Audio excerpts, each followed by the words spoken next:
Setelah pertarungan sengit tersebut, Mada akhirnya berhasil melepaskan tendangan ke wajah Samung Gading dan membuat tubuh Samung Gading jatuh terhempas ke tanah. Raja Sang Hyang Tiga Sena yang ada di punggung Samung Gading kemudian berubah menjadi kemerahan dan bercahaya serta mengeluarkan asap yang menutupi seluruh tubuh Samung Gading. Halo sahabat Nusantara, salam rahayu.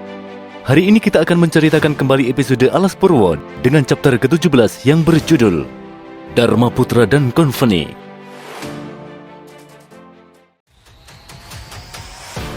Di awal chapter tampak Arya dan Nala berlari masuk ke dalam hutan untuk menyelamatkan Tia dari kejaran para asura pohon. Tiba-tiba Samung Gading berusaha ikut masuk ke dalam hutan untuk mengambil mustika pohon dari tangan dia. Namun kemudian Mada segera berlari menghadang Samung Gading dengan menghunuskan keris Sang Hyang Sabda Palon ke arah Samung Gading. Sementara di tempat lainnya, kita terus menelusuri setiap kamar yang ada di padepokan Samung Gading untuk mencari petunjuk tentang banyaknya kayu yang telah ditebang dan banyaknya binatang yang telah ditangkap di dalam padepokan Samung Gading. Setelah mencari selama beberapa saat, akhirnya kita menemukan sebuah kamar yang berisi tentang beberapa informasi penting tentang siapa yang ada di belakang Samung Gading selama ini. Dengan sangat hati-hati, kita membaca satu persatu surat dan catatan yang ada di tempat tersebut. Kita sangat terkejut mengetahui bahwa Samung Gading selama ini bekerja di bawah perlindungan beberapa anggota Dharma Putra. Kita akhirnya mengetahui bila anggota Dharma Putra lah yang memberikan sebuah tongkat sakti yang mampu mengendalikan kekuatan dari mustika pohon. Dengan kekuatan dari mustika pohon tersebut, Samung Gading ditugaskan untuk menebang pohon di Alas Purwo dan mengirim kayunya ke kerajaan Majapahit. Kayu-kayu tersebut akhirnya akan dibeli oleh Company dan dikirim ke tempat asal mereka yang ada di Sasaka Dwipa. Selain kayu tersebut, para Company juga membeli binatang-binatang langka yang ada di Alas Purwo untuk dikirim ke tempat asal mereka. Kita juga mengetahui bila para Company ini memanfaatkan beberapa anggota Bayangkara untuk melindungi mereka dengan imbalan beberapa koin emas. Kita kemudian memutuskan untuk segera keluar dari dalam padepokan Samung Gading untuk segera menceritakan apa yang sebenarnya terjadi kepada teman-temannya dan siapa yang melindungi Samung Gading selama ini. Akan sangat berbahaya bila mereka semua harus berhadapan dengan anggota Dharma Putra, Company, dan pasukan Bayangkara milik kerajaan Majapahit. Saat sedang berjalan keluar dari dalam padepokan Samung Gading, kita menemukan banyak sekali binatang buas yang dikerangkeng di dalam padepokan Samung Gading. Kita sangat sedih melihat semua binatang buas tersebut karena para binatang tersebut terlihat sangat kurus dan beberapa terlihat tubuhnya terluka sangat parah. Bila binatang buas tersebut tidak dilepaskan, maka mereka semua akan mati kelaparan karena tidak akan ada yang memberikan mereka makanan lagi. Di sisi lain, kita juga merasa takut bila setelah dia melepaskan binatang buas tersebut, dirinya yang akan menjadi mangsa dari para binatang buas tersebut. Tiba-tiba seekor gajah mendekatinya dan duduk di hadapan kita sambil menundukkan kepalanya. Kita mengerti maksud dari gajah tersebut dan dengan sepenuh hati akhirnya kita melepaskan semua binatang yang ada di dalam kerangkeng di padepokan Samung Gading.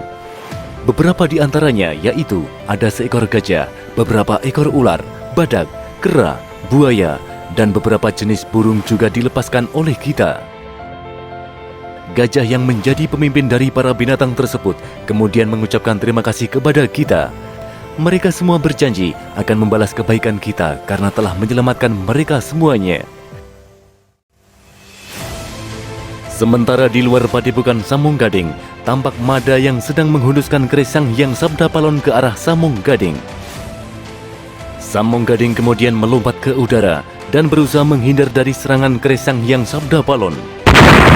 Melihat Samung Gading yang terus berusaha menghindar dari serangannya, Mada kemudian terus berusaha menyerang Samung Gading dan terjadilah pertarungan sengit antara Mada dan Samung Gading.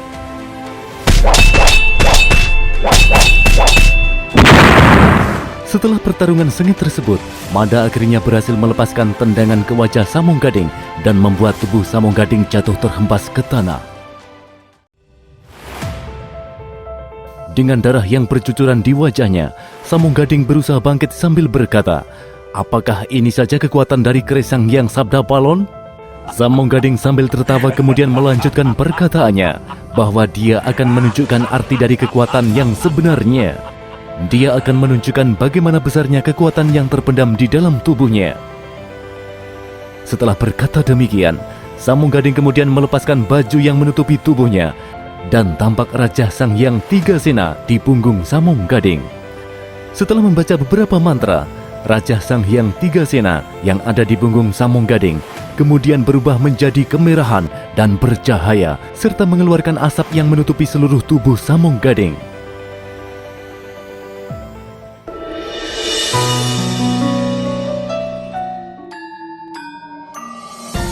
Ketika manusia lahir, saudara-saudaranya pergi menuju 4 arah mata angin.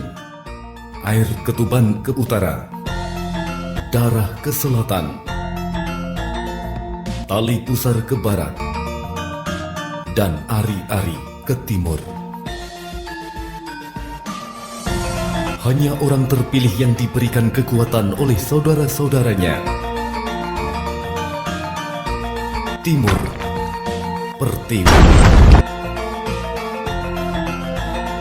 Selatan, Tiga. Barat, Bayu.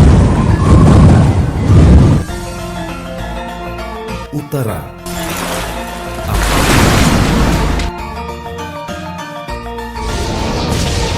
Tengah, Angkasa.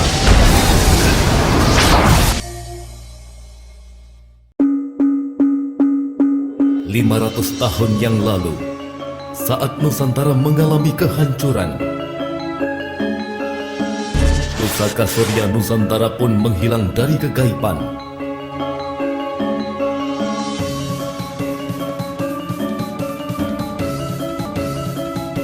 Lamun huwes kalah Nuswantara, isun amukti palapa. Lamun kalah ing gurun, ring Serang, Tanjung Pura, ring Haru, ring Pahang, Dompo, ring Bali, Sunda, Palembang, Tumase, Samono isun amukti palapa.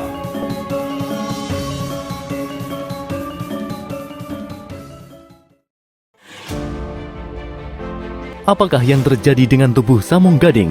Simak cerita lengkapnya pada chapter 18 yang berjudul Raja Sang Hyang Tiga Sena.